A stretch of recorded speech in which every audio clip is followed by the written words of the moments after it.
આજે આપણે એકદમ ટેસ્ટી અને ચટાકેદાર એવું દમ આલુનું શાક બનાવીશું. તો ફ્રેન્ડ્સ, આવા શાક બનાવતા છે ને ઘણો સમય લાગી જતો હોવાના કારણે આપણે આ શાક છે ને ઓછા પ્રમાણમાં બનાવતા હોઈએ છીએ. પરંતુ આજે આપણે કુકરમાં એકદમ ઓછા સમયમાં અને ઝટપટ તૈયાર થાય ને એવી રીતના શાક બનાવીશું. તો ફ્રેન્ડ્સ, આ શાક તો ઝટપટ બનશે પણ તેની સાથે સાથે તે ટેસ્ટમાં બેસ્ટ પણ બનશે. તો ચાલો ફટાફટ આવી દમ આલુની રેસીપી જોઈ લઈએ.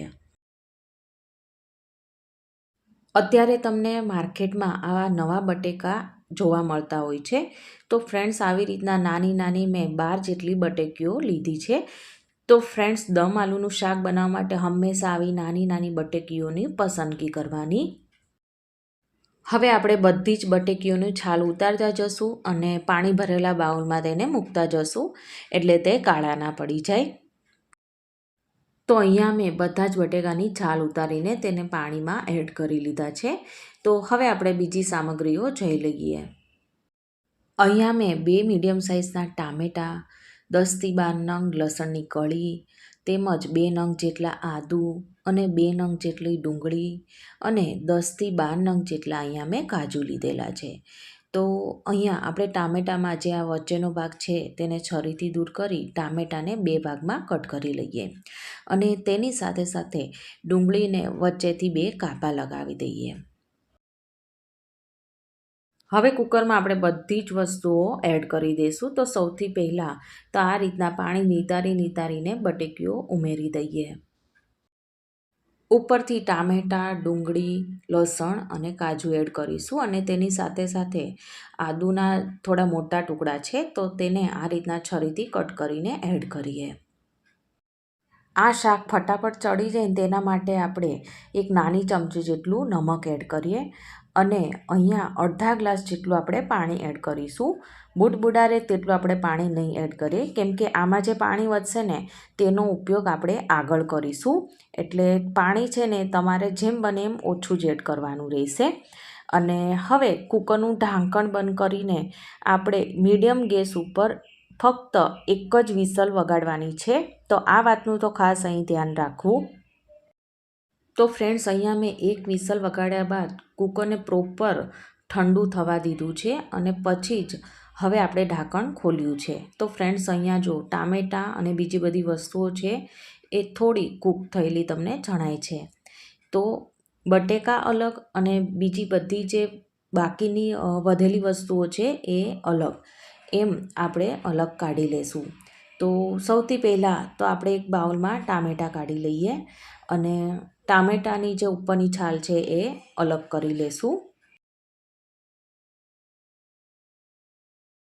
તો બટેકા સિવાયની બીજી બધી વસ્તુઓ છે ને એ મેં આ એક બાઉલમાં કાઢી લીધેલી છે, કેમ કે આની આપણે છે ને ગ્રેવી બનાવવાની છે.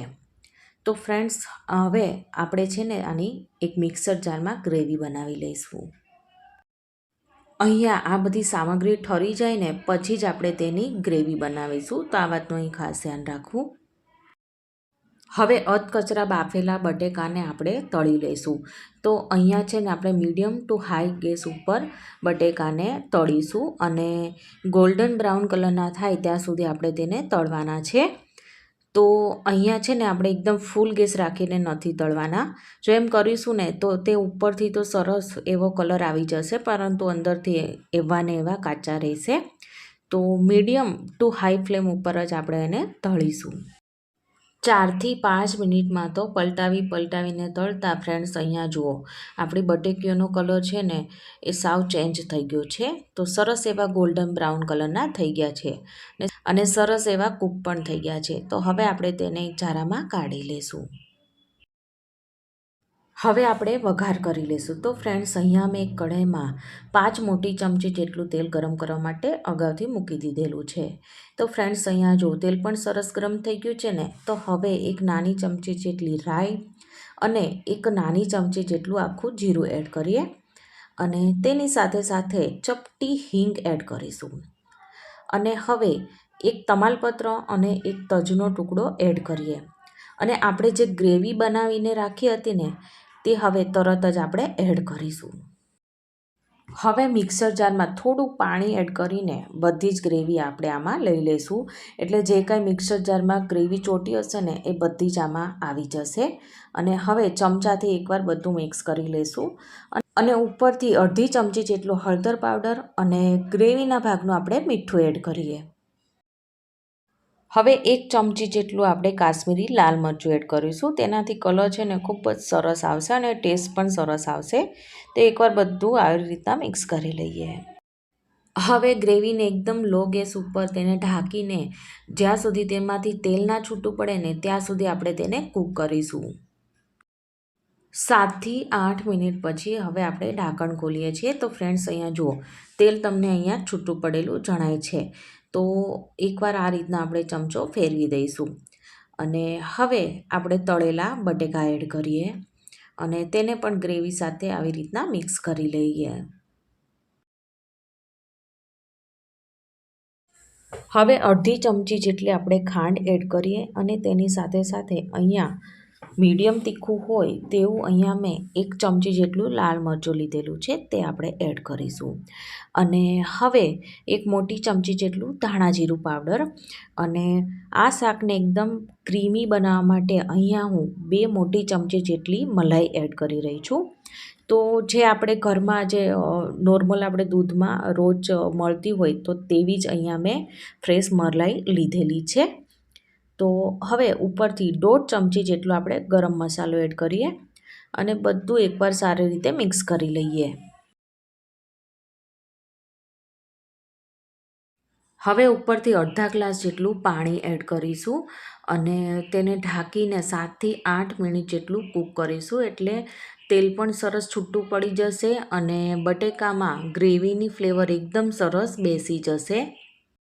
7 થી 8 મિનિટ બાદ હવે ઢાંકણ ખોલીશું. તો ફ્રેન્ડ્સ અહીંયા જો તેલ પણ સરસ છૂટું પડી ગયું છે અને આખા ઘરમાં તેની સરસ સુગંધ ફેલાઈ રહી છે. તો ફ્રેન્ડ્સ હવે આપણે ગેસની ફ્લેમ બંધ કરીએ અને ઉપરથી કટ કરેલા ફ્રેશ ધાણા એડ કરીશું. તો ફ્રેન્ડ્સ આ શાક ચડ્યું છે કે નહીં તો તે પણ હું તમને બતાવી દઉં. તો ફ્રેન્ડ્સ અહીંયા જુઓ, ચમચામાં લઈને હું એક ફોક સ્પૂનથી તોડીને બતાવી દઉં. તો ફ્રેન્ડ્સ અહીંયા જુઓ, આ બટેકાને તોડતા કેટલું આસાનીથી તે તૂટી જાય છે. તો એકદમ પરફેક્ટ એવું સરસ કૂક થઈ ગયું છે. તો ફ્રેન્ડ્સ તમે આ શાકને રોટલી, પરાઠા કે પછી રાઈસ સાથે પણ સર્વ કરી શકો છો. તો ફ્રેન્ડ્સ એકદમ ઓછા સમયમાં ઝટપટ બનીને તૈયાર થાય તેવી આ દમ આલુની રેસીપી બનીને તૈયાર થઈ ગઈ છે. તો તમે ક્યારે બનાવો છો આવું દમ આલુનું શાક એ મને કમેન્ટ સેક્શનમાં જરૂરથી કહેજો. અને જો તમે કંઈક અલગ રીતના બનાવતા હોય તો એ પણ મને કમેન્ટ સેક્શનમાં જરૂરથી કહેજો. અને જો મારી આજની આ રેસીપી તમને ગમી હોય ને તો મારી ચેનલને સબસ્ક્રાઈબ, લાઇક અને શેર કરવાનું ના ભૂલતા. તો આપણે ફરીવાર મળીશું એક નવી જ વાનગી સાથે. Thank you for watching.